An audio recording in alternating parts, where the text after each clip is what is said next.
Update. Aida for taking my daughter's phone away. For exposing my dirty laundry to her friends in a group chat. I don't know the rules about how quickly you can post an update, but I'm posting one because it only takes 2 seconds to hand back a phone and apologize, which is what I did.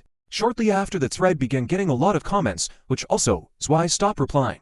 My daughter said that it's okay and that she didn't mean to say that I was boring. She says that she just thinks her dad is somebody who would much sooner reward bad behavior than good.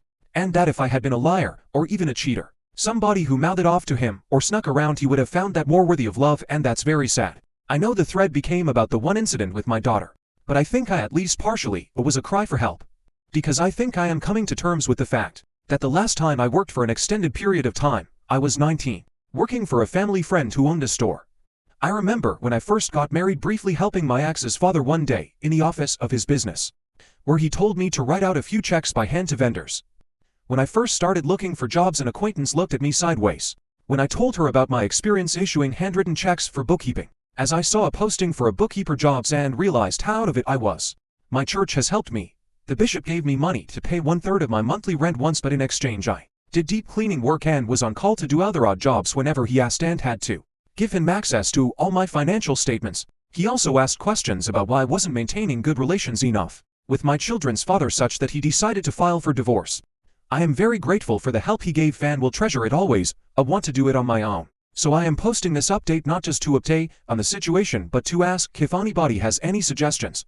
My daughter is very worried because recently I've had health issues. I was recently treated for 2 STDs, one of which was bacterial, but another which will affect me for the rest of my life. I also have issues with swelling from arthritis, so I posted the original because somehow I hope to be able to retire somewhere in my 70s.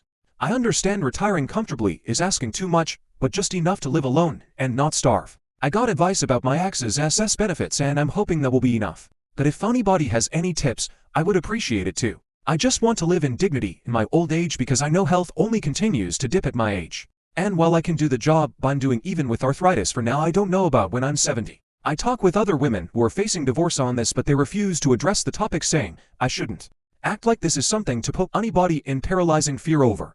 I try not to be scared but feel lost. I'm hoping if I start from the bottom somehow, if I work hard enough, I can at least make my way into a corporate job, so I can sit in my older age, but don't know if that's too much to ask.